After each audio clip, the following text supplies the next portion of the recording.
Baghdad شریف کا ایک تاجر اولیاء کرام سے بغض رکھتا تھا اور موقع کی تلاش میں رہتا تھا کہ کب مجھ کو موقع ملے اور کب میں ان کی رسوائی کے پیچھے پڑا رہتا تھا، ہر وقت کب میں ان کو لوگوں کے سامنے ذلیل کرنے کی کوشش کرتا۔ کہتے ہیں ایک دن یہی تاجر مسجد میں نماز جمعہ پڑھنے کے لیے گیا تھا اور حضرت بشر حافی رحمۃ اللہ تعالی علیہ بھی نماز ادا کرنے کے لیے مسجد میں موجود تھے۔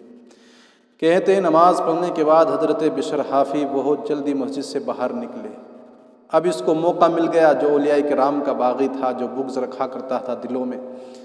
جب حضرت بشر حافی مسجد سے باہر نکلے تو اس نے پھر موقع کو غنیمت جانا اور اپنے دل میں خیال کرنے لگا، دیکھو یہ اللہ کا ولی بنتا پڑتا ہے اور مسجد میں اس کا دل نہیں لگتا، امام نے سلام پھیرا نہیں اور یہ مسجد سے باہر نکل جاتا ہے۔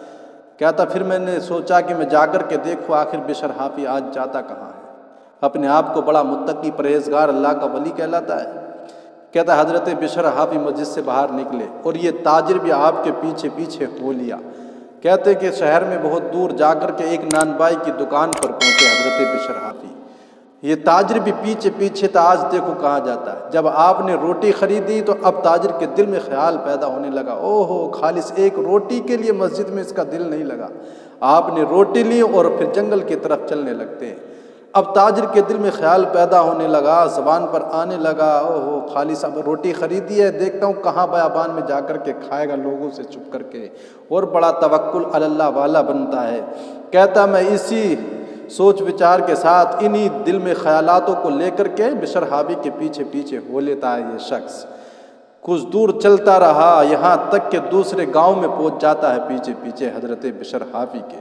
جب دوسرے گاؤں میں پہنچے تو حضرت بشر حافی رضی اللہ تعالی عنہ حضرت بشر نے اس گاؤں میں پہنچنے کے بعد ایک مسجد میں داخل ہوئے، جس مسجد کے اندر ایک شخص بڑا مفلوج الحال تھا، کمزور حالت میں پڑا ہوا تھا۔ حضرت بشر حافی جو ساتھ میں روٹی لے کر کے گئے تھے وہ روٹی جا کر کے اس غریب انسان کو کھلانے لگے، اپنے ہاتھوں سے نوالے بنا بنا کر کے حضرت بشر حافی نے اپنے ہاتھ سے اس کو کھانا کھلایا۔ بشر حافی کھانا کھلانے لگے اور یہ تاجر اس بستی میں گھومنے کے لیے نکل جاتا ہے۔ اب یہ کچھ دیر میں گھوم کر کے بستی جب آیا مسجد کے اندر تو حضرت بشر حافی تو وہاں تھے نہیں، کھانا کھلا کر کے واپس جا چکے تھے۔ اب یہ اس غریب کمزور آدمی سے پوچھنے لگا کہ حضرت بشر حافی کہاں گئے؟ تو اس انسان نے بتایا بشر تو واپس چلے گئے بغداد شریف۔ اب اس کہنے لگا کہ بغداد شریف یہاں سے کتنی دور ہے؟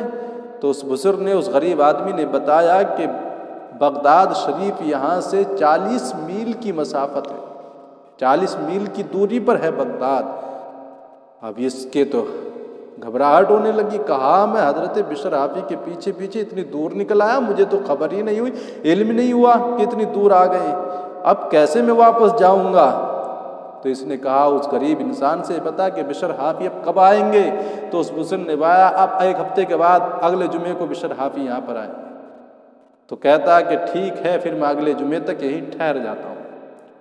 اب یہ تاجر اس غریب انسان کے ساتھ وہیں پر 1 ہفتے تک مسجد میں پڑا رہا۔ اگلا جمعہ آیا، حضرت بشر حافی پھر اپنے وقت پر روٹیاں لے کر اس غریب انسان کے پاس آئے۔ اس نے کہا حضور یہ پچھلے جمعے کو یہ تاجر یہ شخص آپ کے پیچھے پیچھے یہاں آ گیا بغداد شریف سے۔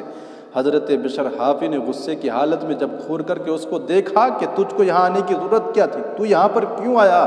تو کہا حضور میری خطا تھی، میری غلطی تھی، ہاتھ جوڑ کر کے آگے کھڑا ہو جاتا ہے۔ حضرت بشر حافی نے کہا پھر اب کیا چاہتا؟ کہا حضور میں واپس جانا چاہتا ہوں۔ کہا تو پھر آ میرے پیچھے ہو لے۔ حضرت بشر حافی نے اس کو ساتھ لیا، یہ آپ کے پیچھے پیچھے چل دیا اور چند ہی لمحوں میں بغداد شریف پہنچ جاتا ہے۔